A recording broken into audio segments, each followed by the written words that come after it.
نحمدہ و نصلی علی رسولہ الکریم اما بعد اعوذ باللہ من الشیطان الرجیم بسم اللہ الرحمن الرحیم رب اشرح لی صدری ویسر لی امری واحلل عقدۃ من لسانی یفقہوا قولی ربنا زدنا علما ربنا زدنا علما ربنا زدنا علما اللہم فقہنا فی الدین اللہم فقہنا فی الدین اللہم فقہنا فی الدین آمین الہی آمین۔ سورۃ آل عمران۔ اعوذ باللہ من الشیطان الرجیم بسم اللہ الرحمن الرحیم۔ الف لام میم۔ اللہ لا الہ الا هو الحی القیوم نزل علیک الکتاب بالحق مصدقا لما بین یدیہ وأنزل التوراة والإنجيل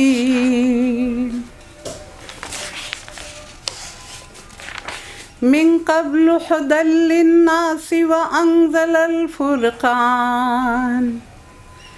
إن الذين كفروا بآيات الله لهم عذاب شديد واللہ عزیز ذو انتقام ان اللہ لا یخفی علیہ شیء فی الارض ولا فی السماء هو الذی یصورکم فی الارحام کیف یشاء لا الہ الا هو العزیز الحکیم۔ آمنت باللہ صدق اللہ العظیم۔ سورۃ آل عمران۔ سورۃ البقرہ اور آل عمران میں بڑا گہرا تعلق ہے، ربط ہے۔ یہ جڑواں صورتیں ہیں، ان کا موضوع ایک ہے اور دونوں میں دین کی اصولی باتوں پر بحث کی گئی ہے۔ دونوں صورتیں الف لام میم سے شروع ہوتی ہیں اور یہ دو شاخوں کی طرح ہیں، جیسے ایک درخت سے دو شاخیں نکل رہی ہوں۔ رسول اللہ صلی اللہ علیہ وسلم نے انہیں شمس و قمر سے تشبیہ دی ہے اور قیامت والے دن یہ دونوں صورتیں دو بدلیوں کی صورت میں ظاہر ہوں گی۔ اس کے باوجود ان کی علیحدہ علیحدہ خصوصیات بھی ہیں اور اس میں بیشتر استدلال صفات الہی سے کیا گیا، یعنی اللہ تعالیٰ کی صفات بہت زیادہ اس میں بیان کی گئی ہیں۔ اور یہ میں نے بتایا کہ اس کی جو ترتیب مصحف ہے، یعنی قرآن میں جو ترتیب رکھی گئی ہے، توقیفی ترکیب، وہ 3 ہے۔ تیسری آیت ہے قرآن پاک کی، پہلی مکی صورت الفاتحہ اور اس کے بعد 4 صورتیں مدنی آتی ہیں جن میں یہ دوسری ہے، اور اس کی ترتیب نزول 89 ہے۔ البقرہ کی 87 تھی، درمیان میں ایک صورت اور ہے الانفال۔ تو یہ اس کی ترتیب ہے اور اس میں عمران کا لفظ آیا تو حضرت موسیٰ اور ہارون کے والد کا نام بھی عمران تھا اور حضرت مریم کے والد کا نام بھی عمران تھا۔ بسم اللہ الرحمن الرحیم۔ اس کی 200 آیات ہیں اور 20 رقوع ہیں۔ اللہ کے نام کے ساتھ جو رحمان اور رحیم ہے۔ الف لام میم۔ الف لام میم حروف مقطعات ہیں، صورتوں کے قرآنی نام ہیں، ان کو آیات متشابہات بھی کہا جاتا ہے۔ 6 صورتیں قرآن پاک میں الف لام میم سے شروع ہوتی ہیں۔ پہلی صورت ہم نے پڑھی بقرہ، دوسری آل عمران، اور اس کے بعد صورت العنکبوت، الروم، السجدہ اور صورت لقمان۔ 6 صورتیں الف لام میم سے شروع ہوتی ہیں۔ اللہ لا الہ الا هو الحی القیوم، اللہ کہ نہیں ہے کوئی معبود اس کے سوا، وہ حی قیوم ہے، یعنی وہ زندہ جاوید ہستی جو نظام کائنات کو سنبھالے ہوئے ہے، حقیقت میں اس کے سوا کوئی معبود نہیں ہے۔ اور اس نے تم پر کتاب نازل کی جو حق لے کر آئی، یہ رسول اللہ صلی اللہ علیہ وسلم سے مخاطب کیا جا رہا ہے انہیں، کہ آپ پر کتاب نازل کی جو، اور وہ ان کتابوں کی تصدیق کر رہی ہے جو آپ سے پہلے موجود تھیں۔ تو ہمیں قرآن پاک میں 4 کتابوں کا پتہ چلتا ہے، یعنی 3 کا اور اس کے علاوہ ایک قرآن، پھر تورات ہے، انجیل ہے، زبور ہے، اور اس کے علاوہ صحیفوں کا پتہ چلتا ہے۔ اور حضرت ابراہیم علیہ السلام پہ کہا جاتا ہے 30 صحیفے نازل ہوئے تھے، تو نبیوں پہ صحیفے نازل ہوتے رہے ہیں۔ تو تورات اور انجیل اللہ تعالیٰ پہلے نازل کر چکا ہے۔ تورات کس کو کہتے ہیں؟ یہ عبرانی زبان میں تھی، اور اس سے مراد وہ احکامات ہیں جو حضرت موسیٰ علیہ السلام کی بعثت سے لے کر ان کی وفات تک تقریباً 40 سال کے دوران نازل ہوئے۔ اس میں 10 احکام وہ تھے جو آپ کو تختیاں دی گئی تھیں، اور باقی اس کے علاوہ احکامات تھے جو آپ نے اس میں جمع کیے تھے۔ ان کو حضرت موسیٰ علیہ السلام نے لکھوا کر 12 نقلیں تیار کرائیں، اور بنی اسرائیل کے 12 قبیلے تھے تو ان 12 کو ایک ایک دے دی گئی، اور ایک نقل جو تھی وہ بنی لاوی کے حوالے کی تاکہ وہ اس کی حفاظت کریں، اور اسی کو تورات کہا جاتا ہے۔ بنی لاوی وہ قبیلہ تھا جو مذہبی رسومات کی ادائیگی میں ذمہ دار ہوتا تھا، یعنی اس کے ذمے یہ تھا۔ اور یہ ایک مستقل کتاب کی حیثیت سے بیت المقدس کی تباہی تک وہاں موجود تھی، اس وقت تک یہ موجود تھی۔ اور اللہ تعالیٰ نے وہ کسوٹی اتاری جو حق اور باطل کا فرق ظاہر کرنے والی ہے۔ اب جو لوگ اللہ کے فرامین کو قبول کرنے سے انکار کریں ان کو سخت سزا ملے گی۔ اللہ بے پناہ طاقت کا مالک ہے اور برائی کا بدلہ دینے والا ہے۔ زمین و آسمان کی کوئی چیز اللہ سے پوشیدہ نہیں ہے، وہی تو ہے جو تمہاری ماؤں کے پیٹ میں تمہاری صورتیں بناتا ہے جیسی چاہتا ہے۔ اور قرآن پاک میں ایک جگہ اللہ تعالیٰ فرماتے ہیں وَصَوَّرَكُمْ وَأَحْسَنَ صَوَرَكُمْ، میں نے تمہاری صورتیں بنائی اور میں نے تمہیں بڑا خوبصورت بنایا۔ دیکھیں اللہ اپنی تخلیق کی خود تعریف کر رہا ہے، لیکن ہم اپنے آپ کو خود بدصورت کر دیتے ہیں۔ اس نے تو، اس کی تخلیق تو واقعی بلا شبہ بہت خوبصورت ہے، لیکن ہم اپنے اعمال سے اور اپنی حرکتوں سے اس تخلیق کو داغدار کرتے رہتے ہیں۔ اس زبردست حکمت والے کے سوا کوئی اور رب نہیں ہے، وہی اللہ ہے جس نے یہ کتاب نازل کی، یعنی پہلی کتابیں بھی اس نے نازل کی اور یہ کتاب بھی اسی نے نازل کی ہے۔ اس کتاب میں 2 طرح کی آیات ہیں، آیات محکمات ہن ام الکتاب اخری متشابہات۔ 2 طرح کی آیات ہیں، ایک محکم آیات ہیں جو کتاب کی اصل بنیاد ہیں، اور ایک متشابہات ہیں۔ تو محکم آیات ہوتی ہیں، دیکھیں قرآن کے علوم کو 3 حصوں میں ڈیوائیڈ کیا گیا ہے۔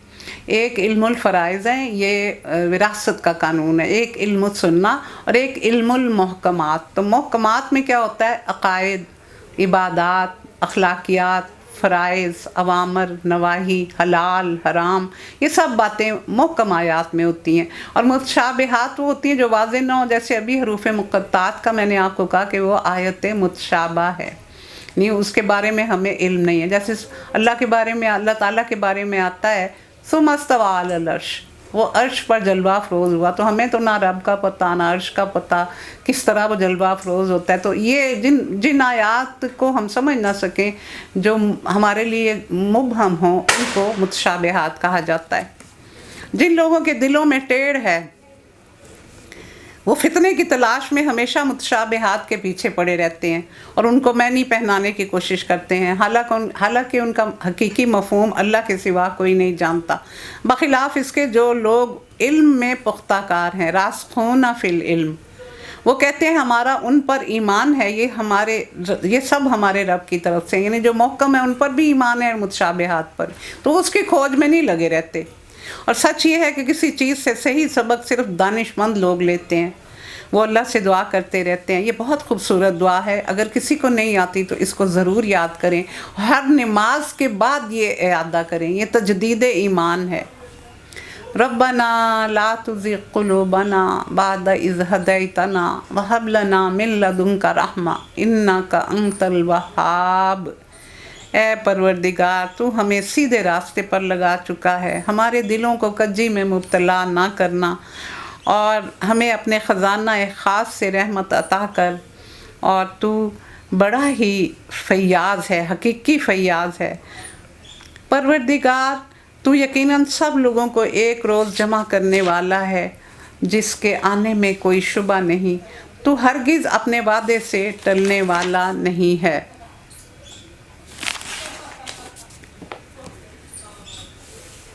جن لوگوں نے کفر کا رویہ اختیار کیا، انہیں اللہ کے مقابلے میں نہ ان کا مال کچھ کام دے گا نہ اولاد، ان دو چیزوں پر ہی تکیہ کیا جاتا ہے، نہ بھروسہ کیا جاتا ہے۔ وہ دوزخ کا ایندھن بن کے رہیں گے، ان کا انجام ویسا ہی ہوگا جیسے فرعون کے ساتھیوں اور ان سے پہلے نافرمانوں کا ہو چکا کہ انہوں نے آیات الہی کو جھٹلایا۔ نتیجہ یہ ہوا کہ اللہ نے ان کے گناہوں پر ان کو پکڑ لیا، اور حق یہ ہے کہ اللہ سخت سزا دینے والا ہے۔ جہاں غفور الرحیم ہے وہاں مالک یوم الدین بھی ہے، چھوڑے گا بھی نہیں، بہت منصف ہے، اور ایک ذرہ برابر ناانصافی بھی کسی کے ساتھ نہیں ہوگی۔ پس اے رسول، جن لوگوں نے تمہاری دعوت کو قبول کرنے سے انکار کر دیا، ان سے کہہ دو قریب ہے وہ وقت جب تم مغلوب ہو جاؤ گے اور جہنم کی طرف ہانکے جاؤ گے، اور جہنم بہت ہی برا ٹھکانہ ہے۔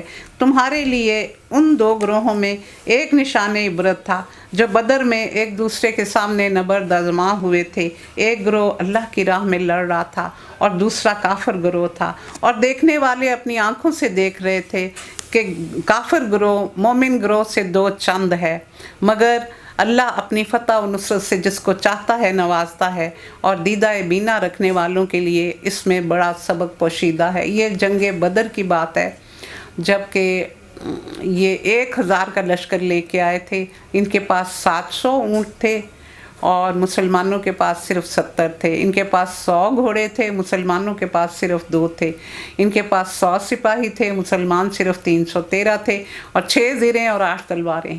یہ اسلحہ تھا ٹوٹل جس سے یہ جنگ جیتی گئی ہے۔ دیکھیں، یہ جذبوں سے جیتی گئی ہیں جنگیں۔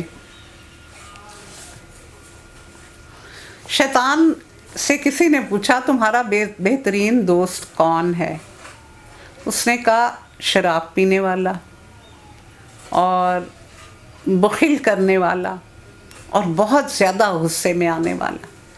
تو اس پوچھنے والے نے کہا کہ اگر کسی میں یہ تینوں چیزیں ہوں تو کہتا ہے پھر وہ میرا مرشد اور میں اس کا مرید۔ یہ دیکھیں، اللہ کو یہ چیزیں اتنی ناپسند ہیں۔ اور بخل کیا ہوتا ہے؟ جو بخیل ہوتا ہے جو دوسروں پر نہ خرچ کرے، اور شہی ہوتا ہے جو اپنے اوپر بھی خرچ نہ کرے۔ لوگوں کے لیے مرغوبات نفس، عورتیں، اولاد، سونے چاندی کے ڈھیر، گھوڑے، مویشی اور زرعی زمینیں، کہ یہ پسندیدہ چیزیں، کہ اس وقت یہ گاڑیاں اور یہ فیکٹریاں اس طرح کی چیزیں اس وقت نہیں تھیں، بڑی خوشنما بنا دی گئی ہیں، مگر یہ سب دنیا کی چند روزہ زندگی کے سامان ہیں۔ حقیقت میں جو بہتر ٹھکانہ ہے وہ رب کے پاس ہے۔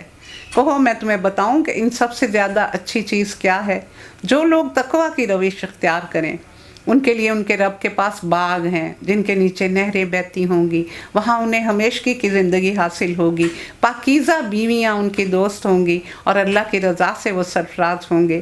اللہ اپنے بندوں کے رویوں پر بڑی نظر رکھتا ہے۔ یہ وہ لوگ ہیں جو کہتے ہیں ربنا اننا آمنا فاغفر لنا ذنوبنا وقنا عذاب النار، الصابرین والصادقین والقانتین والمنفقین والمستغفرین بالاسحار، شاہد اللہ انہ لا الہ الا هو والملائکۃ واولو العلم قائما بالقسط، لا الہ الا هو العزیز الحکیم۔ یہ اتنی خوبصورت صورت ہے اور اس میں اتنی دعائیں ہیں کہ بغیر تلاوت کے آگے جانے کو دل ہی نہیں چاہتا، اتنی اس میں خوبصورتی ہے اللہ کے کلام میں۔ وہ کہتے ہیں مالک ہم ایمان لائے، ہماری خطاؤں سے درگزر فرما، ہمیں دوزخ سے بچا لے۔ یہ لوگ صبر کرنے والے ہیں، سچ بولنے والے ہیں، فرما بردار ہیں، فیاض ہیں، رات کی آخری گھڑیوں میں اللہ سے مغفرت کی دعائیں مانگتے ہیں، تہجد گزار ہیں، قیام اللیل ہے ان کے لیے۔ اور اللہ نے خود اس بات کی شہادت دی کہ اس کے سوا کوئی رب نہیں، اور فرشتے اور سب اہل علم بھی راستی اور انصاف کے ساتھ اس پر گواہ ہیں۔ دیکھیں، فرشتے، اہل علم بھی، کہ اس زبردست حکیم کے سوا فی الواقع کوئی رب نہیں، اور اللہ کے نزدیک دین صرف اسلام ہے۔ اب یہ دیکھیں، یہ جو آیت 18 ہے، اس کے بارے میں غور سے سنیں۔ اس کو آیت شہادت کہا جاتا ہے، 18 نمبر آیت۔ اس کی بڑی اہمیت ہے۔ مسند احمد کی روایت ہے کہ میدان عرفات میں رسول اللہ صلی اللہ علیہ وسلم نے یہ آیت پڑھی اور اس کے بعد فرمایا وَأَنَا عَلَىٰ ذَلِكَ مِنَ الشَّاهِدِينَ یا رب۔ اسے ابن کثیر نے بیان کیا۔ اور ایک یہودی عالم نے سوال کیا تھا، وہ آپ صلی اللہ علیہ وسلم کے پاس آئے تھے، یہودی عالم 2 تھے، تو انہوں نے رسول اللہ صلی اللہ علیہ وسلم سے سوال کیا تھا کہ آپ کی کتاب کی سب سے بڑی آیت جو ہے وہ کون سی ہے، یعنی قرآن میں سب سے بڑی شہادت کون سی دی گئی ہے۔ تو یہ رسول اللہ صلی اللہ علیہ وسلم سے جب یہ سوال کیا گیا تو اسی وقت اللہ تعالیٰ نے یہ آیت نازل کر دی۔ تو انہوں نے پھر پوچھا، وہ پوچھتے آئے تھے ان سے، انہوں نے کہا، جب وہ مدینہ میں آئے کسی کام سے، تو انہوں نے کہا کہ یہ بستی جو ہے یہ اسی طرح لگ رہی ہے جس طرح ہماری کتاب میں اس بستی کا ذکر ہے، اور اس میں پیشین گوئی ہے کہ اس میں ایک رسول مبعوث ہوگا۔ اس لوگوں سے انہوں نے پوچھا تو لوگوں نے کہا ہاں یہاں ایک بزرگ ہیں جن کو لوگ نبی کہتے ہیں۔ پھر انہوں نے آ کے آپ سے یہ سوال پوچھا تھا کہ آپ کی کتاب میں سب سے بڑی شہادت کون سی دی گئی ہے، تو پھر یہ آیت آپ کے لیے نازل ہوئی، اس لیے اس کو آیت شہادت کہتے ہیں۔ تو وہ اسی وقت آپ پر ایمان لے آئے تھے۔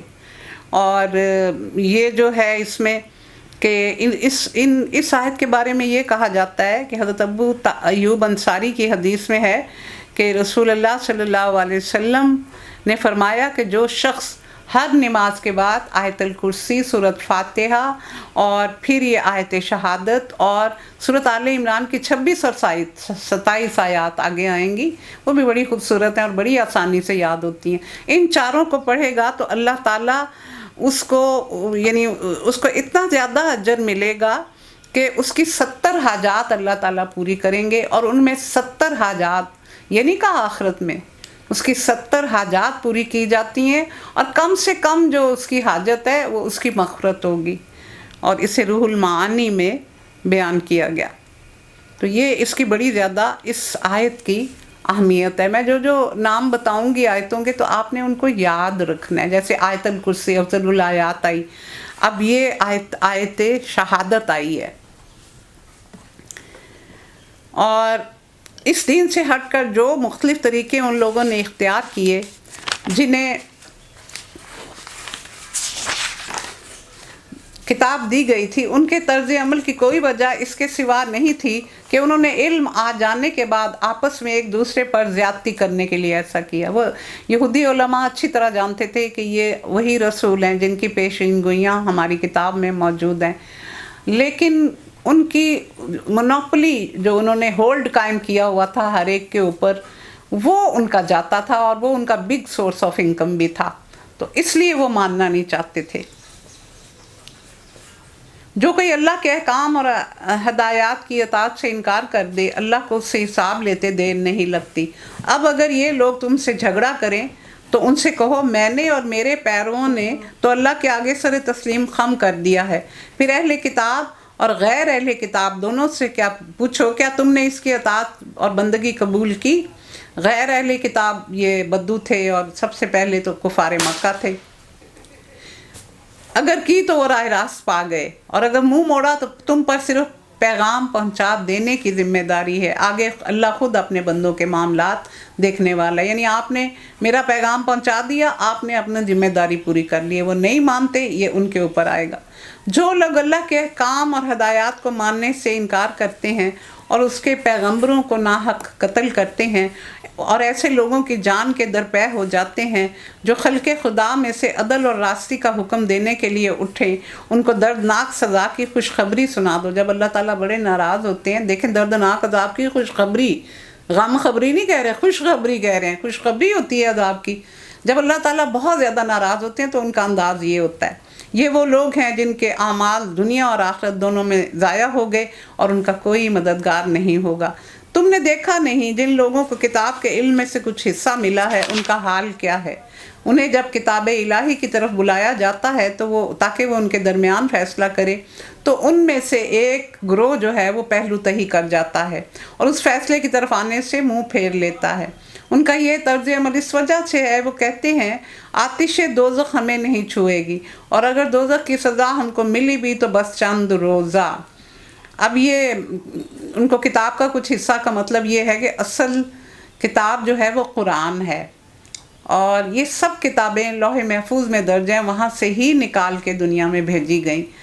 تو اب یہاں وہ کہتے ہیں کہ ہم تو بڑے ہدایت یافتہ ہیں، ہمیں تو سزا مل نہیں سکتی. قرآن میں اللہ تعالیٰ نے بار بار ہمارے لیے بھی کہا ہوا ہے انی یا بنی اسرائیل انی فضلتکم علی العالمین، تو ہمیں کیوں سزا ملے گی؟ ہم نے تو کوئی گناہ بھی نہیں کیا. بس چند دن ہم سے یہ خطا ہوئی تھی کہ جب حضرت موسیٰ علیہ السلام تختیاں لینے کے لیے گئے تھے، اللہ نے بلایا تھا، تو اس وقت بس تھوڑے دن ہم نے بچڑے کی پوجا کر لی تھی، وہ بھی ہم 70 سرداروں کو لے کے گئے تھے اور ہم نے اجتماعی توبہ کر لی تھی. تو اس لیے ہمیں نہیں آگ میں اللہ ڈالے گا، اس نے ہمیں یہاں نوازا ہوا ہے، وہاں بھی ہمیں بڑا نوازے گا. ان کے خود ساختہ عقیدوں نے ان کو اپنے دین کے معاملے میں غلط فہمی میں مبتلا کر رکھا ہے، مگر کیا بنے گی ان پر جب ہم انہیں اس روز جمع کریں گے جس کا آنا یقینی ہے. اس روز ہر شخص کو اس کی کمائی کا پورا پورا بدلہ دیا جائے گا اور کسی پر ظلم نہیں ہوگا. یہ وہ آیتیں آ رہی ہیں دو جو میں نے ابھی ذکر کیا، یہ سورت آیت الکرسی اور سورت الفاتحہ اور آیت شہادت، اور اب یہ دو آیات، یہ بڑی ہی خوبصورت آیات ہیں اور بہت آسانی سے یاد بھی ہو جاتی ہیں. قُلِ اللَّهُمَّ مَالِكَ الْمُلْكِ تُؤْتِي الْمُلْكَ مَن تَشَاءُ وَتَنزِعُ الْمُلْكَ مِمَّن تَشَاءُ وَتُعِزُّ مَن تَشَاءُ وَتُذِلُّ مَن تَشَاءُ بِيَدِكَ الْخَيْرُ إِنَّكَ عَلَى كُلِّ شَيْءٍ قَدِيرٌ تُولِجُ اللَّيْلَ فِي النَّهَارِ وَتُولِجُ النَّهَارَ فِي اللَّيْلِ وَتُخْرِجُ الْحَيَّ مِنَ الْمَيِّتِ وَتُخْرِجُ الْمَيِّتَ مِنَ الْحَيِّ وَتَرْزُقُ مَن تَشَاءُ بِغَيْرِ حِسَابٍ. اے اللہ ملک کے مالک، تو جسے چاہے حکومت دے اور جس سے چاہے چھین لے، تو جسے چاہے عزت دے اور جس کو چاہے ذلیل کر دے. بھلائی تیرے اختیار میں ہے، بے شک تو ہر چیز پر قدرت رکھتا ہے. رات کو دن میں پروتا لے آتا ہے اور دن کو رات میں، جاندار میں سے بے جان کو نکالتا ہے اور بے جان میں سے جاندار کو، اور جسے چاہتا ہے بے حساب رزق دیتا ہے. مومنین اہل ایمان کو چھوڑ کر کافروں کو اپنا رفیق اور دوست ہرگز نہ بنائیں. اب اس میں جو آیا کہ زندہ کو مردہ اور مردہ کو زندہ، تو یہ آپ سب جانتے ہیں بیج مردہ ہوتا ہے، اس میں سے زندہ فصل لہلہاتی ہوئی کس قدر خوبصورت لگتی ہے. آج کل پھولوں کا موسم ہے، اتنی خوبصورتی ہے اللہ کی زمین میں. سرسوں کا جو کھیت ہوتا ہے پیلے رنگ کا، وہ اتنا خوبصورت لگتا ہے. اسی طرح یہ جو سٹرس فروٹ ہیں ان کے باغات بڑے خوبصورت لگتے ہیں. تو اللہ نے بڑی رنگینیاں اپنے دنیا میں پھیلائی ہوئی ہیں اور بڑی خوبصورتی اس نے پیدا کی ہوئی ہے. تو یہاں یہ بیج سے اتنے خوبصورت چیزیں نکل آتی ہیں. اور اسی طرح جو انڈا ہے وہ زندہ نہیں ہوتا، اس میں سے چوزا زندہ نکلتا ہے، اور مرغی زندہ ہوتی ہے اس میں سے انڈا نکلتا ہے. تو اسی طرح یہ ایک سائیکل ہے جو چلتی رہتی ہے. جو ایسا کرے گا اللہ سے اس کا کوئی تعلق نہیں ہوگا. یعنی نان مسلمز کے ساتھ دوستی نہیں رکھنی چاہیے، ان کے ساتھ تعلق رکھا جائے. اگر ہمسایہ داری میں ہیں تو ان سے اچھے تعلقات رکھے جائیں، لیکن کبھی ان کو اپنا دلی دوست نہ بنایا جائے اور ان کو اپنے راز نہ بتائے جائیں. یہ ہم سب کو سمجھایا گیا ہے. ہاں یہ معاف ہے کہ تم ان کے ظلم سے بچنے کے لیے ایسا طرز عمل اختیار کر جاؤ، مگر اللہ تمہیں اپنے آپ سے ڈراتا ہے اور تمہیں اس کی طرف پلٹ کر جانا ہے. اے نبی لوگوں کو خبردار کرو، تمہارے دلوں میں جو کچھ ہے اسے خواہ تم چھپاؤ یا ظاہر کرو، اللہ بہرحال اسے جانتا ہے، اور زمین و آسمان کی کوئی چیز اس کے علم سے باہر نہیں، اور اس کا اقتدار ہر چیز پر حاوی ہے. یہاں کیا ظلم سے بچنے کے لیے تم بظاہر یہ عمل کر لو. تو یہ جب لوگوں پر بہت ظلم ہو رہے تھے تو خاص طور پہ ایک واقعہ بیان کیا جاتا ہے حضرت عمار بن یاسر کا، کہ ان کے والدین جب ہجرت کر کے آنا چاہ رہے تھے تو ان کو بہت زیادہ ان پہ ظلم کیا گیا اور بہت ہی غلط طریقے سے ان کو شہید کیا گیا، اور ان کی والدہ جو تھیں سمیہ، وہ اسلام کی پہلی عورت تھیں جو شہید ہوئی تھی اللہ کی راہ میں، ان کے والد کو بھی شہید کر دیا، اور وہ کہتے تھے کہ ہمارے معبودوں کو رب کہو، انہوں نے نہیں مانا اور راہ خدا میں وہ شہید ہو گئے۔ جب حضرت عمار کی باری آئی تو انہوں نے جو وہ کہتے تھے کہہ دیا، کیونکہ ان کو پتا تھا اگر میں بھی نہیں کہوں گا تو یہ مجھے بھی قتل کر دیں گے۔ لیکن اس کے بعد انہوں نے رونا شروع کر دیا اور رسول اللہ صلی اللہ علیہ وسلم کے پاس روتے ہوئے گئے اور ساری کیفیت بتائی انہوں نے، اور یہ بھی بتایا کہ میرے ماں باپ دونوں کو شہید کر دیا گیا۔ تو پھر رسول اللہ صلی اللہ علیہ وسلم نے کہا کہ تمہارے دل کی کیا کیفیت ہے؟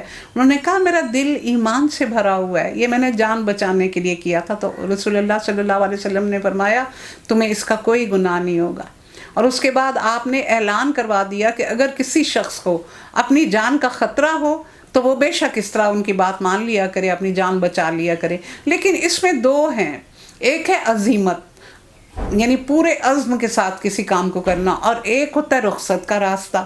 رخصت کا راستہ حضرت انہوں نے اختیار کیا، عمار بن یاسر نے، اور عزیمت کا راستہ ان کے ماں باپ نے اختیار کیا۔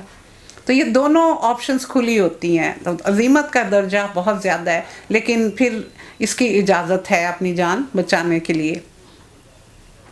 وہ دن آنے والا ہے جب ہر نفس اپنے کیے کا پھل پائے گا، خواہ اس نے بھلائی کی ہو یا برائی۔ اس روز آدمی یہ تمنا کرے گا کاش ابھی یہ دن اس سے بہت دور ہوتا۔ اللہ تمہیں اپنے آپ سے ڈراتا ہے اور وہ اپنے بندوں کا بہت خیر خواہ ہے، یعنی جو اس کا پتہ چلے گا، کیونکہ قبر میں ہی انسان کو پتہ چل جاتا ہے، بلکہ نزع کے وقت ہی پتہ چل جاتا ہے کہ میرا اب آگے انجام کیا ہے۔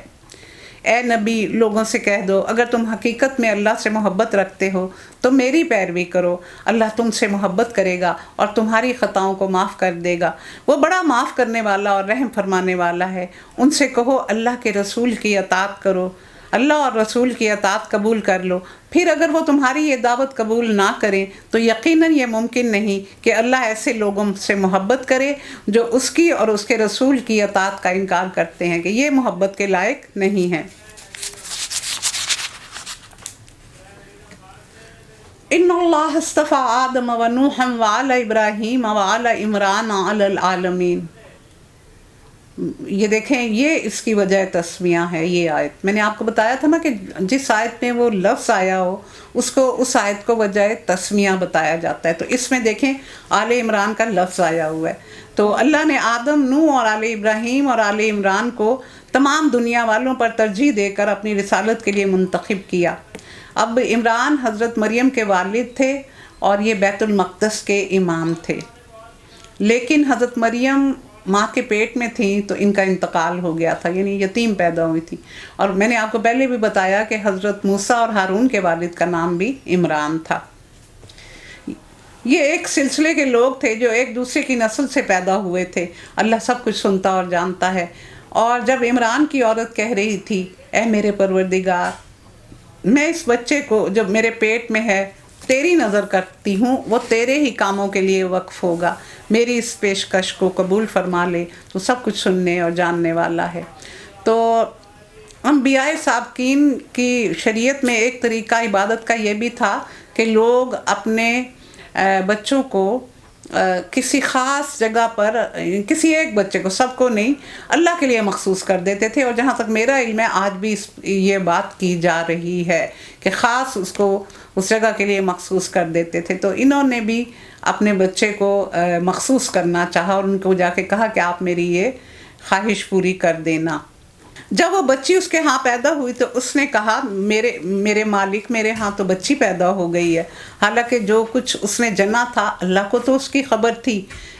اب وہ بڑی ہو رہی ہیں کہ میرے ہاں تو بیٹی پیدا ہو گئی ہے، ان کا خیال تھا بیٹا پیدا ہوگا، اور عام طور پہ لڑکوں کو ہی ان کاموں کے لیے مخصوص کیا جاتا ہے، حالانکہ جو کچھ اس نے جنا تھا اللہ تو جانتا تھا۔ اور لڑکا لڑکی کی طرح نہیں ہوتا، یعنی جس طرح لڑکا ان ذمہ داریوں کو سنبھال سکتا ہے وہ ایک عورت نہیں سنبھال سکتی، لیکن انہوں نے منت مانی ہوئی تھی تو اس لیے وہ اب پیچھے نہیں ہٹ رہی تھی۔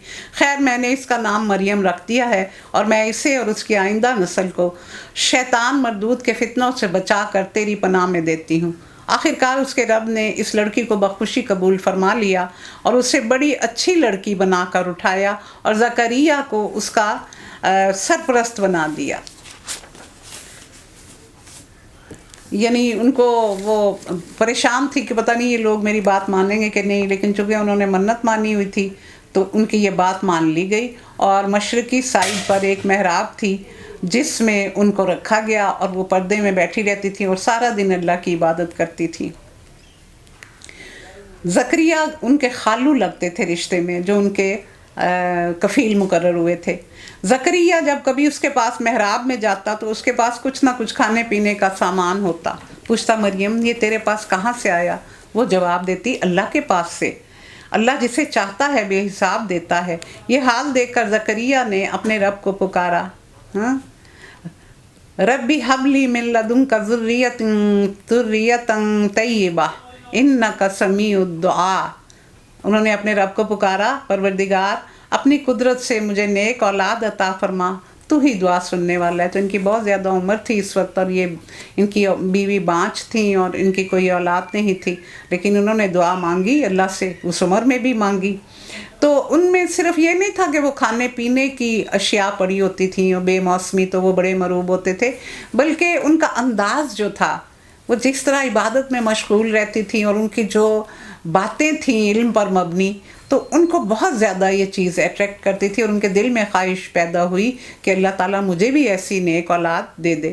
جواب میں فرشتوں نے آواز دی جب وہ محراب میں کھڑا نماز پڑھ رہا تھا، اللہ تجھے یحییٰ کی خوشخبری دیتا ہے۔ دیکھیں یحییٰ نام اللہ تعالیٰ نے خود رکھا تھا۔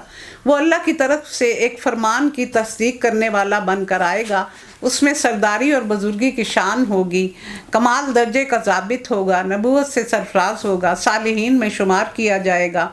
زکریا نے کہا پروردگار بھلا میرے ہاں لڑکا کہاں سے پیدا ہوگا؟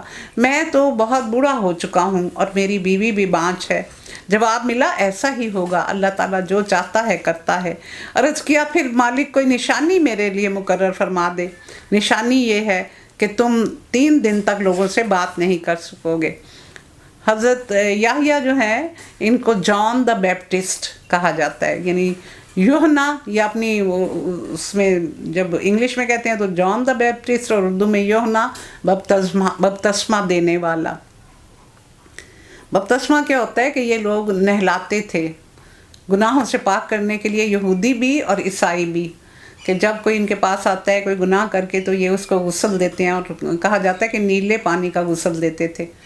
تو شاید یہ حضرت یحییٰ نے پھر لوگوں کو کچھ تھوڑا بہت اس طرح کیا ہوگا، جو یہ ان کو جان دا بیپٹسٹ کہا جاتا ہے، یا انہوں نے ان کے ساتھ لگا دی ہے یہ بات، یہ اللہ تعالیٰ جانتا ہے۔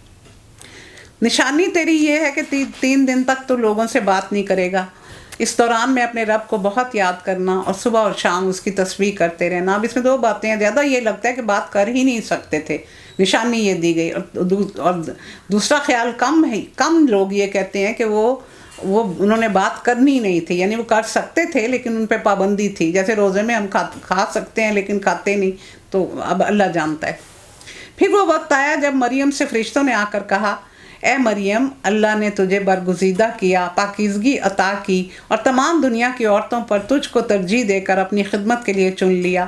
اے مریم اپنے رب کی تابع فرمان بن کر رہ، اس کے آگے سر جھکا، اور جو بندے اس کے حضور جھکنے والے ہیں ان کے ساتھ تو بھی جھک جا۔ اے رسول یہ غیب کی خبریں ہیں جو ہم تمہیں وحی کے ذریعے دیتے ہیں۔ ہم دیکھیں رسول اللہ صلی اللہ علیہ وسلم کو مخاطب کیا جا رہا ہے کہ آپ تو وہاں نہیں تھے نا جب یہ سب معاملے ہوئے، تو یہ خبریں میں نے آپ کو دی ہیں، تو یہ آپ کی رسالت کا ثبوت قرآن میں اللہ تعالیٰ خود فراہم کرتے ہیں کہ میں نے بتائی ہیں نا باتیں، تو آپ کو کیسے پتہ چل سکتی تھیں؟ تو اس کا مطلب ہے آپ کے اوپر وحی کا نزول ہوتا ہے، ورنہ تم اس وقت موجود نہ تھے جب ہیکل کے خادم یہ فیصلہ کرنے کے لیے مریم کا سرپرست کون ہوگا اپنے اپنے قلم پھینک رہے تھے، اور نہ تم اس وقت حاضر تھے جب ان کے درمیان جھگڑا برپا تھا۔ یہ 2 باتیں بتائی گئی ہیں۔ جھگڑا اس بات پر تھا کہ کچھ لوگ مخالفت کر رہے تھے کہ عورت کو مقرر، یعنی لڑکی کو یہاں مقرر نہیں کیا جائے گا اور وہ یہاں آ کے محراب میں نہیں بیٹھے گی، یعنی وہ مخالفت کر رہے تھے کیونکہ اس سے پہلے کبھی ایسا ہوا نہیں تھا۔ تو دوسرا جھگڑا یہ تھا کہ ان کا کفیل کون بنے گا۔ تو ان میں ایک طریقہ تھا قرہ نکالنے کا، کہ جب ان کو کوئی مسئلہ پیش آتا تھا تو وہ بہتے پانی میں سارے لوگ جو اس قرے میں شامل ہونا چاہتے تھے وہ اپنا اپنا قلم پھینک دیتے تھے، اور جس کا قلم سب سے پہلے سائڈ پہ کسی چیز سے اٹک کے رک جاتا تھا وہ جیت جاتا تھا۔ تو اس طرح پھر جب کیا گیا تو حضرت زکریا کا قلم سب سے پہلے رک گیا تھا۔ اور جب فرشتوں نے کہا اے مریم اللہ تجھے اپنے فرمان کی خوشخبری دیتا ہے، اس کا نام مسیح ابن مریم ہوگا اور وہ آخرت میں اور دنیا میں بڑا معزز ہوگا، بڑی عزت والا ہوگا، اللہ کے مقرب بندوں میں شمار کیا جائے گا، لوگوں سے گہوارے میں بھی بات کرے گا اور بڑی عمر میں بھی، اور وہ ایک مرد صالح ہوگا۔ یہ سن کر مریم بولی ربی انا یکون لی ولد ولم یمسسنی بشر قال کذالک اللہ یخلق ما یشاء اذا قضى امرا فانما یقول له کن فیکون۔ تو بڑی پریشان ہوئی، وہ کہنے لگیں کہ میرے ہاں بچہ کیسے ہو سکتا ہے، مجھے تو کسی مرد نے چھوا بھی نہیں ہے۔ جواب ملا ایسا ہی ہوگا، اللہ جو چاہتا ہے وہ کرتا ہے، وہ جب کسی کام کا فیصلہ کر لیتا ہے تو کہتا ہے ہو جا تو ہو جاتا ہے۔ اور فرشتوں نے کہا کہ اللہ اسے کتاب اور حکمت کی تعلیم دے گا، تورات اور انجیل کا علم سکھائے گا اور بنی اسرائیل کی طرف اپنا رسول مقرر کرے گا۔ آپ بہت چھوٹی عمر میں تورات لکھا کرتے تھے، 12 سال کی عمر میں آپ نے لکھنی شروع کر دی تھی۔ اور جب وہ بحیثیت رسول بنی اسرائیل کے پاس آیا تو اس نے کہا میں تمہارے رب کی طرف سے تمہارے پاس نشانی لے کر آیا ہوں، تمہارے سامنے مٹی سے پرندے کی صورت کا ایک مجسمہ بناتا ہوں اور اس میں پھونک مارتا ہوں، وہ اللہ کے حکم سے پرندہ بن جاتا ہے۔ بہت بڑے معجزات آپ کو عطا کیے گئے تھے حضرت عیسیٰ علیہ السلام کو۔ پھر میں اللہ کے حکم سے پیدائشی کو اندھے اور کوڑی کو ٹھیک کر سکتا ہوں، یہ دیکھیں کتنے بڑے بڑے کام ہیں یہ، اور میں مردوں کو زندہ کرتا ہوں، یہ دیکھیں۔ میں تمہیں بتاتا ہوں کہ تم کیا کھاتے ہو اور تم اپنے گھروں میں کیا جمع کرتے ہو، اس میں تمہارے لیے کافی نشانی ہے اگر تم ایمان لانے والے ہو، اور میں اس تعلیم اور ہدایت کی تصدیق کرنے والا بن کر آیا ہوں جو تورات میں سے اس وقت میرے زمانے میں موجود ہے۔ یعنی ایک کتاب جو اللہ کی طرف سے آتی ہے وہ دوسری کی تصدیق کرتی ہے، لیکن صرف اس حصے کی جو اللہ کی طرف سے ہو۔ آج ہم یہ نہیں کر سکتے کیونکہ تورات کو انہوں نے بہت زیادہ بدل دیا ہوا ہے، انجیل میں بھی انہوں نے بہت تبدیلیاں کر دی ہوئی ہیں، تو آج ہم جتنا حصہ اللہ نے نازل کیا ہوا ہے ہم اس کی تصدیق کر سکتے ہیں۔ اور میں اس لیے آیا ہوں کہ تمہارے لیے بعض چیزوں کو حلال کر دوں جو تم پر حرام کر دی گئی ہیں۔ دیکھو میں تمہارے رب کی طرف سے تمہارے پاس ایک نشانی لے کر آیا ہوں، لہٰذا اللہ سے ڈرو، میری اطاعت کرو، اللہ میرا رب بھی ہے اور تمہارا رب بھی، اسی کی بندگی اختیار کرو، یہی سیدھا راستہ ہے۔ تو حلال چیزیں جو انہوں نے اپنے اوپر حرام کر لی تھیں، مثلا اونٹ کا گوشت، اونٹنی کا دودھ، گائے اور بکری کی چربی، بط، خرگوش، یہ کچھ چیزیں جو حلال تھیں انہوں نے خود اپنے اوپر حرام کی ہوئی تھیں، تو یہاں انہوں نے بتایا کہ میں تمہارے لیے یہ چیزیں حلال کرنے آیا ہوں۔ پھر جب عیسیٰ نے محسوس کیا کہ بنی اسرائیل کفر اور انکار پر آمادہ ہیں تو اس نے کہا کون اللہ کی راہ میں میرا مددگار ہوتا ہے؟ حواریوں نے کہا ہم اللہ کے مددگار ہیں، ہم اللہ پر ایمان لائے، گواہ رہو کہ ہم مسلم ہیں، اور مالک جو فرمان تو نے نازل کیا ہے ہم نے اسے مان لیا اور رسول کی پیروی قبول کی، ہمارا نام گواہی دینے والوں میں لکھ لے۔ اور اس میں حواری آیا تو حوارا سفیدی کو کہا جاتا ہے، چونکہ یہ بڑے مخلص ساتھی تھے، ان کے اخلاص اور ان کی قلب کی صفائی کی وجہ سے اور ان کی سفید پوشاک کی وجہ سے ان کو حوارا کہا گیا ہے۔ جیسے رسول اللہ صلی اللہ علیہ وسلم کو کہ جو پیروکار تھے ان کو صحابہ کہا گیا، صحابہ اکرام کہا گیا، اور ان کی تعداد 12 بتائی جاتی ہے، کہیں 14 کہیں 17، اس سے زیادہ یہ نہیں تھے۔ اور کچھ لوگ پیدائشی عظیم ہوتے ہیں، کچھ جدوجہد کر کے عظیم بن جاتے ہیں، اور کچھ پر عظمت مسلط کر دی جاتی ہے، یعنی جو خود عہدہ دار بن کے بیٹھ جاتے ہیں۔ پھر بنی اسرائیل خفیہ تدبیریں کرنے لگے، جواب میں اللہ نے بھی خود خفیہ تدبیر کی، اور ایسی تدبیروں میں اللہ سب سے بڑھ کر ہے۔ وہ جب اس نے کہا اے عیسیٰ اب میں تجھے واپس لے لوں گا اور تجھ کو اپنی طرف اٹھا لوں گا، اور جنہوں نے تیرا انکار کیا میں تجھے ان سے پاک کر دوں گا، اور تیری پیروی کرنے والوں کو قیامت تک ان لوگوں پر بالادست رکھوں گا جنہوں نے تیرا انکار کیا۔ لیکن پیروی کرنے میں آج کے عیسائی نہیں ہوں گے، کیونکہ یہ تو شرک کر رہے ہیں۔ اس دور کے جو لوگ تھے وہ عیسائی تھے، وہ مسلمان تھے جنہوں نے آپ کی پیروی صحیح طریقے، جو حواری تھے۔ پھر تم سب کو آخر میرے پاس آنا ہے، اس وقت میں ان باتوں کا فیصلہ کر دوں گا جن میں تمہارے درمیان اختلاف ہوا ہے۔ جن لوگوں نے کفر اور انکار کی روش اختیار کی ہے انہیں دنیا اور آخرت دونوں جگہ سخت سزا دوں گا اور وہ اپنا کوئی مددگار نہ پائیں گے۔ جنہوں نے ایمان اور نیک عملی کا رویہ اختیار کیا انہیں ان کے اجر پورے پورے دیے جائیں گے۔ خوب جان لو کہ اللہ ظالموں سے کبھی محبت نہیں کرتا۔ یہ آیات اور حکمت سے لبریز تذکرے ہیں جو ہم تمہیں سنا رہے ہیں۔ پھر یہ دیکھیں، یہ بار بار آپ کی رسالت اور نبوت کا اقرار کیا جا رہا ہے کہ میں بتا رہا ہوں۔ وہ کہتے تھے نا خود گھڑ لیے، کاہن ہیں، شاعر ہیں، مجنوں ہیں، انہوں نے خود گھڑ لیا ہے۔ تو اب آپ فرما رہے ہیں، اللہ تعالیٰ فرما رہے ہیں کہ میں تمہیں بتا رہا ہوں، تو یہ ثبوت ہے کہ تمہارے اوپر وحی آتی ہے اور تم اپنی طرف سے کوئی چیز بیان نہیں کرتے۔ اللہ کے نزدیک عیسیٰ کی مثال آدم کی سی ہے کہ اللہ نے اسے مٹی سے پیدا کیا اور حکم دیا کہ ہو جا، تو پھر وہ ہو گیا۔ یہ اصل حقیقت ہے جو تمہارے رب کی طرف سے بتائی جا رہی ہے، اور تم ان لوگوں میں شامل نہ ہو جو اس میں شک کرتے ہیں۔ تو حضرت آدم کا ذکر کیوں آیا؟ کہا جا رہا ہے کہ تم ان کا تو انکار نہیں کرتے ہو، وہ تو بغیر ماں اور بغیر باپ کے پیدا ہوئے، ان کا تو جوڑا بھی ان کے ساتھ پیدا نہیں ہوا، ان کا تم انکار نہیں کرتے، اور جن کی ماں ہے باپ نہیں ہے ان کا تم انکار کر رہے ہو۔ تو اپنے عقل کے ناخن لو۔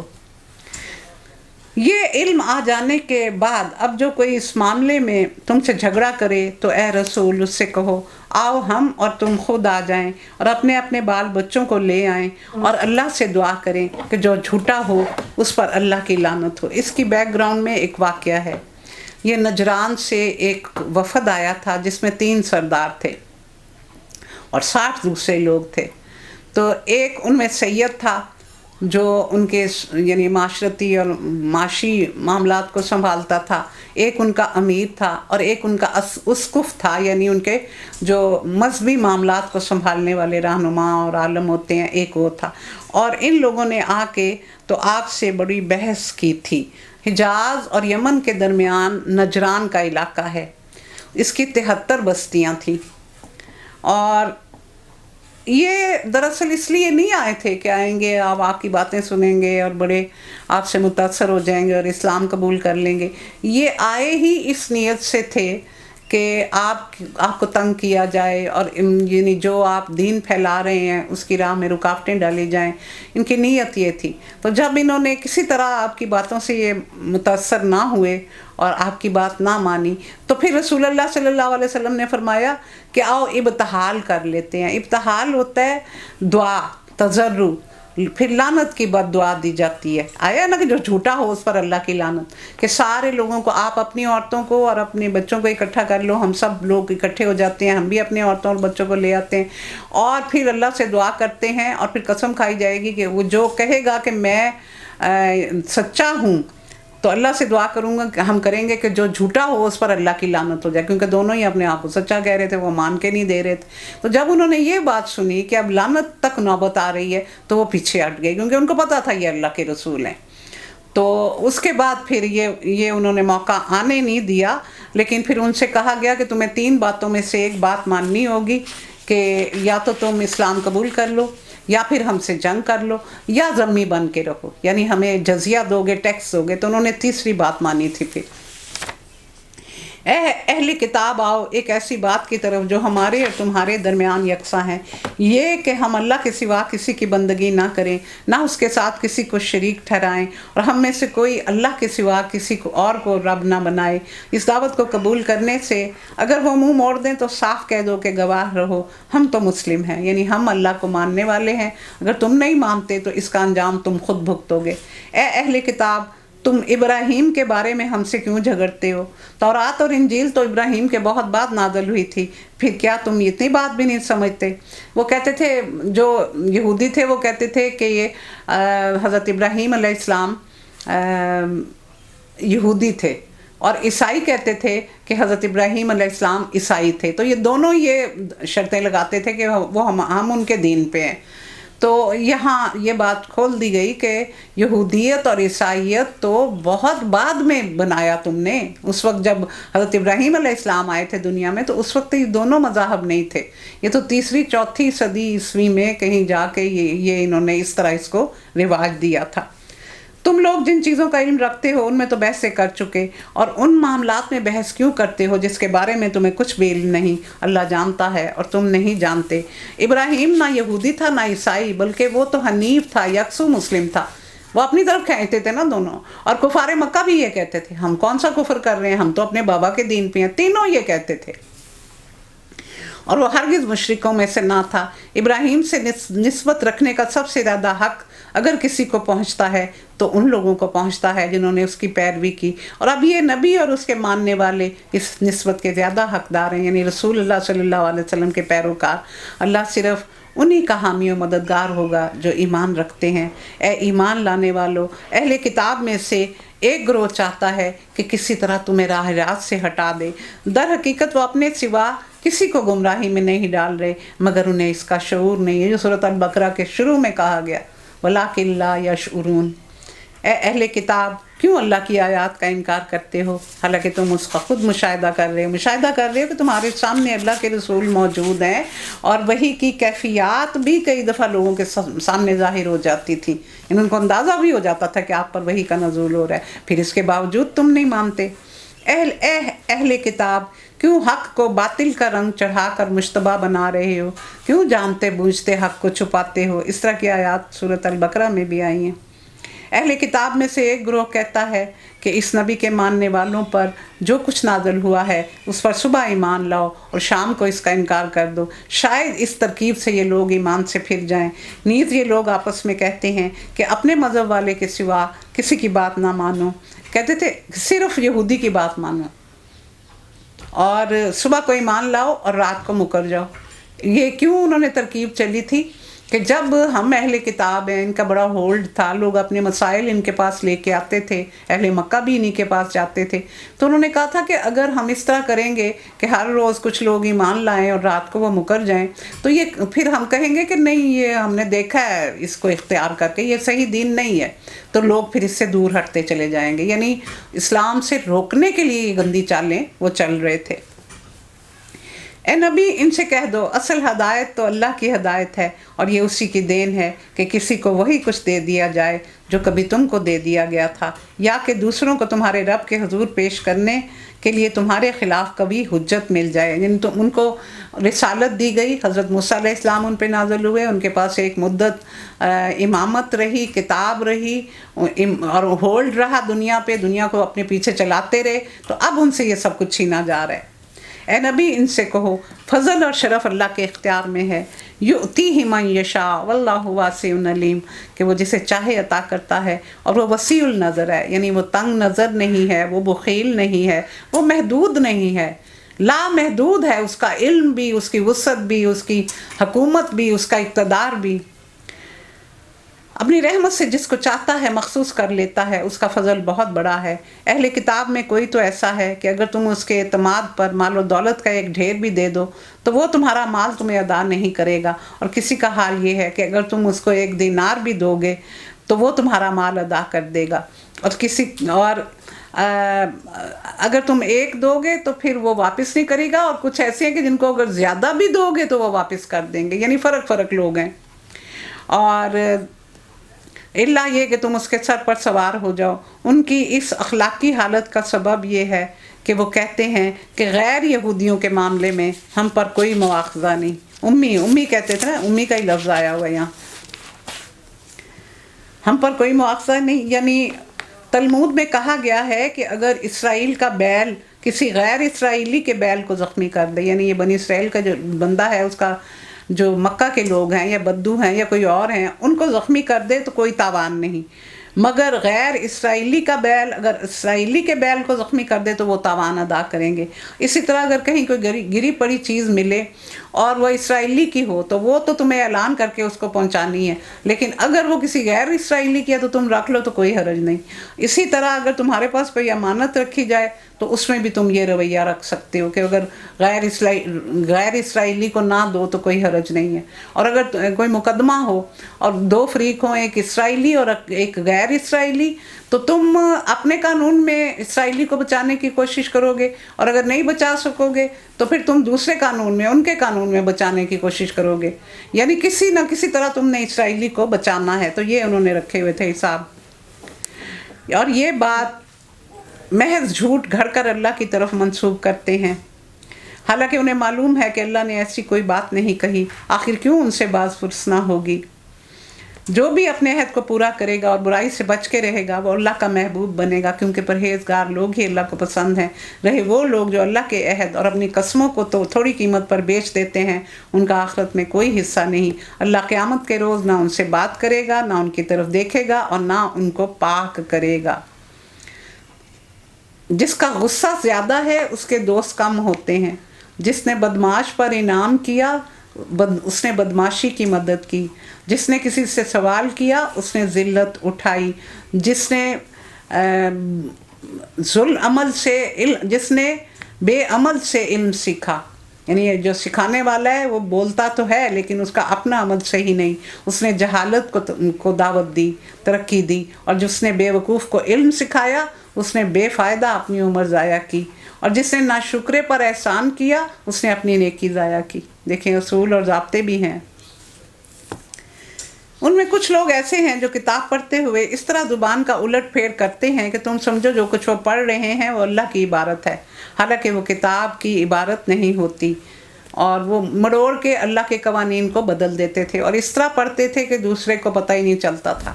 کچھ قوانین کو تو وہ اپنی مرضی سے بیچ میں سے نکال بھی دیتے تھے، اور کچھ کو اس طرح یعنی الفاظ بدل کے بیان کرتے تھے یا زبان موڑ کے بات کرتے تھے، 3-4 طریقوں سے وہ بدلتے تھے کتاب کو، حالانکہ وہ کتاب کی عبارت نہیں ہوتی۔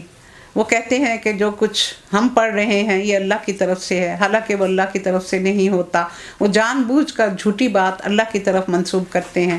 کسی انسان کا کام نہیں کہ اللہ تو اس کو کتاب اور حکم اور نبوت عطا فرمائے اور وہ لوگوں سے کہے کہ اللہ کی بجائے تم میرے بندے بن جاؤ۔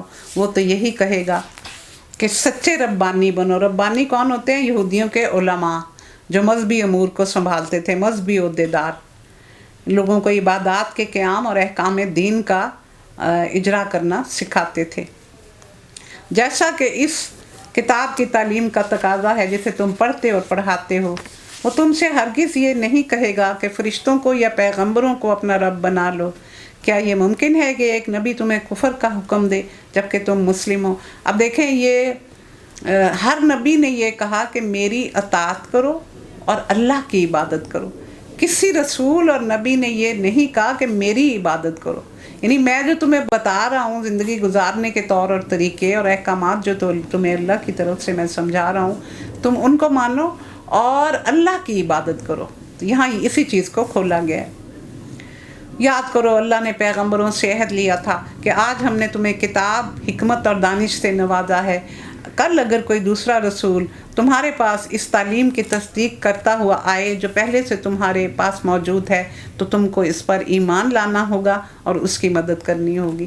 ہر رسول کو اور ہر نبی کو اپنے بعد آنے والے نبی کے بارے میں ضرور بتایا جاتا تھا، اور ہر رسول اور نبی کو آخری رسول اللہ صلی اللہ علیہ وسلم کے بارے میں ضرور خبر دی جاتی تھی، اور ان سے عہد لیا جاتا تھا کہ تم مدد کرو گے۔ ان کی مدد کیسے کرو گے؟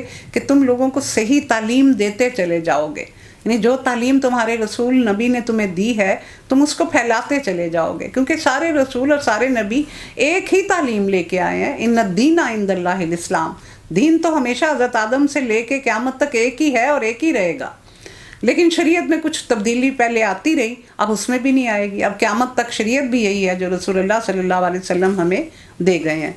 یہ ارشاد فرما کر اللہ نے پوچھا کیا تم اس کا اقرار کرتے ہو، اس پر میری طرف سے عہد کی بھاری ذمہ داری اٹھاتے ہو؟ انہوں نے کہا ہاں ہم اقرار کرتے ہیں۔ اللہ نے فرمایا اچھا تو گواہ رہو اور میں بھی تمہارے ساتھ گواہ ہوں، اس کے بعد جو اپنے عہد سے پھر جائے گا وہی فاسق ہے۔ رسول اللہ صلی اللہ علیہ وسلم کا انکار کر کے تم نے اس عہد کو توڑ دیا ہے جو تم نے اپنے رسولوں سے کیا تھا، کیونکہ ان کو بتایا گیا تھا کہ آخری رسول یہ آئیں گے۔ اب کیا یہ لوگ اللہ کی اطاعت کا طریقہ چھوڑ کر کوئی اور طریقہ چاہتے ہیں؟ حالانکہ زمین و آسمان کی ساری چیزیں چاروں ناچار اللہ کی فرما برداری کر رہی ہیں، تو یہ نہیں کر رہے۔ دل مردہ دل نہیں ہے، اسے زندہ کر دوبارہ، کہ یہی ہے امتوں کے مرض کہن کا چارہ، کہ جب دل میں یاد نہیں رہتی تو پھر اللہ کی تو پھر وہ مردہ بن جاتا ہے۔ قل آمنا باللہ وما انزل علینا وما انزل علی ابراہیم و اسماعیل و اسحاق و یعقوب والاسباط وما اوتی موسیٰ و عیسیٰ والنبیون من ربہم لا نفرق بین احد منہم ونحن لہ مسلمون۔ اے نبی کہو ہم اللہ کو مانتے ہیں، اس تعلیم کو مانتے ہیں جو ہم پر نازل کی گئی، اور اس تعلیم کو بھی مانتے ہیں جو ابراہیم، اسماعیل، اسحاق، یعقوب اور اولاد یعقوب پر نازل ہوئی تھی، اور ان ہدایات پر بھی ایمان رکھتے ہیں جو موسیٰ اور عیسیٰ اور دوسرے پیغمبروں کو ان کے رب کی طرف سے دی گئیں۔ ہم ان کے درمیان فرق نہیں کرتے، ہم اللہ کے تابع فرمان یعنی مسلم ہیں۔ اس فرما برداری کے سوا جو شخص کوئی اور طریقہ اختیار کرے گا اس کا وہ طریقہ ہرگز قبول نہیں کیا جائے گا، اور وہ آخرت میں ناکام اور نامراد رہے گا۔ کیسے ہو سکتا ہے کہ اللہ ان لوگوں کو ہدایت بخشے جنہوں نے نعمت ایمان پا لینے کے بعد کفر اختیار کیا، حالانکہ وہ خود اس بات پر گواہی دے چکے ہیں کہ یہ رسول برحق ہے، اور ان کے پاس روشن نشانیاں بھی آ چکی ہیں۔ اللہ ظالموں کو تو ہدایت نہیں دیا کرتا، ان کے ظلم کا صحیح بدلہ یہی ہے کہ ان پر اللہ اور فرشتوں اور تمام انسانوں کی پھٹکار پڑے، اسی حالت میں وہ ہمیشہ رہیں گے، اور ان کی سزا میں کوئی کمی نہ کی جائے گی، اور نہ اللہ ان کو مہلت دے گا۔ البتہ وہ لوگ بچ جائیں گے جو اس کے بعد توبہ کر کے اپنے طرز عمل کی اصلاح کر لیں۔ اللہ بخشنے والا، رحم فرمانے والا ہے۔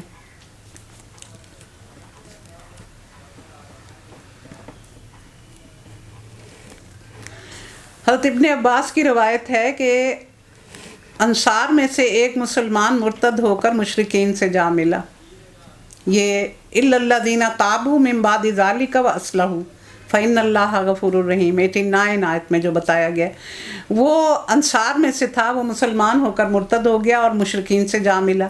جلد ہی اسے احساس ہو گیا کہ یہ میں نے اپنے ساتھ بہت بڑا ظلم کر لیا ہے، تو اسے بڑی ندامت ہوئی۔ تو لوگوں کے ذریعے سے اس نے رسول اللہ صلی اللہ علیہ وسلم سے پوچھا، خود تو بڑا شرمندہ تھا، تو اس نے پوچھا کہ کیا میری توبہ قبول ہو سکتی ہے؟ تو یہ آیت نازل ہوئی۔ دیکھیں ہر آیت کی بعض اوقات شان نزول بھی ہوتی ہے۔ اکثر آیات ایسی ہیں جن کے پیچھے واقعات ہوتے ہیں، ہم وقت کی کمی کی وجہ سے ہر ایک کی ڈیٹیل نہیں بتا سکتے۔ تو یہاں پھر الا الذین تابوا من بعد ذلک واصلحوا فإن اللہ غفور الرحیم، تو اللہ بخشنے والا ہے۔ مگر جن لوگوں نے ایمان لانے کے بعد کفر کیا، پھر اپنے کفر میں بڑھتے چلے گئے، اور ان کی توبہ قبول نہ ہوگی، یعنی انہیں اللہ معاف نہیں کرے گا، ایسے لوگ تو پکے گمراہ ہیں۔ یقین رکھو جن لوگوں نے کفر اختیار کیا اور کفر ہی کی حالت میں جان دے دی، ان میں سے کوئی اگر اپنے آپ کو سزا سے بچانے کے لیے روئے زمین بھر سونا فدیہ میں دے دے تو اسے قبول نہیں کیا جائے گا۔ ایسے لوگوں کے لیے دردناک سزا تیار ہے، اور وہ اپنا کوئی مددگار نہ پائیں گے۔ اب دیکھیں اس میں حضرت معاذ بن جبل نے فرمایا کہ مغفرت میں 2 رکاوٹیں ہوتی ہیں، کہ انسان توبہ کیوں نہیں کرتا، اپنے گناہوں کو تسلیم کیوں نہیں کرتا، اور اپنی بخشش کی کوشش کیوں نہیں کرتا۔ تو اس کی 2 وجوہات ہوتی ہیں۔ ایک وجہ یہ جہالت کا نشہ، یعنی اللہ نے اس کو شعور، اس کی آنکھیں ہی نہیں کھلتی، اس کی آنکھیں ہی بند ہوتی ہیں، اس میں شعور ہی پیدا نہیں ہوتا۔ اور دوسرا کہ زندگی سے بہت زیادہ محبت، دنیا میں بہت زیادہ مگن ہو جانا، اس کی رنگینیوں سے، اس کی رعنائیوں میں، یعنی مال اور اولاد۔ یہ سورۃ البقرہ میں تو کھول کھول کے بتایا گیا نا کیا کیا چیزیں ہیں جو انسان کو دنیا کا دیوانہ بناتی ہیں۔ اب یہاں پھر آیا کہ ان میں سے کوئی ایسا ہے کہ اگر اپنے آپ کو سزا سے بچانے کے لیے روئے زمین بھر سونا بھی فدیہ میں دے گا تو اسے قبول نہیں کیا جائے گا۔ تو اس کے پیچھے بھی ایک بات ہے۔ حضرت انس سے روایت ہے کہ فرمان رسول ہے، یوم قیامت اللہ تعالیٰ سب سے کم عذاب والے جہنمی سے فرمائیں گے، اگر تیرے پاس دنیا و ما فیہا ہو تو تو اسے فدیے میں دے دے گا اور اپنے آپ کو بچائے گا۔ کیا کرے گا اس وقت جب تیرے سامنے تمہیں آگ نظر آ رہی ہوگی اور دنیا و ما فیہا، یعنی بہت زیادہ اور قرآن پاک میں ہی آیا کہ اگر ایک زمین بھر سونا ہو، یا پھر آیا 2 زمینیں بھر کے سونا ہو، یعنی جس طرح کی 2 دنیایں سونے سے بھری ہوں، تو یہاں اس سے پوچھا گیا کہ تیرے پاس دنیا و معافی ہا ہو تو اسے اپنے لیے فدیے میں دے دے گا؟ تو وہ کہے گا ہاں، کہ میں فوراً دوں گا، کہ میں اپنے آپ کو بچانے کے لیے سارا کچھ دے دوں گا، پوری دنیا کا بھر سونا بھی دے دوں گا۔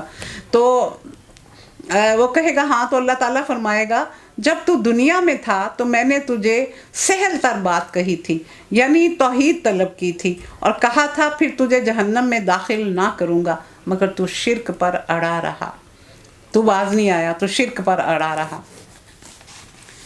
تو یہ وہاں جا کے تو انسان، قرآن پاک میں ہی آتا ہے نا کہ اپنی ماں، اپنا باپ، اپنا بیٹا، اپنے بھائی، ہر چیز کو، اپنی زوج، ہر چیز کو فدیے میں دے کے اپنے آپ کو بچانا چاہے گا، لیکن یہ قربانیاں اس کے وہاں کام نہیں آئیں گی، یہ سارا کچھ اس کو بچا نہیں سکے گا۔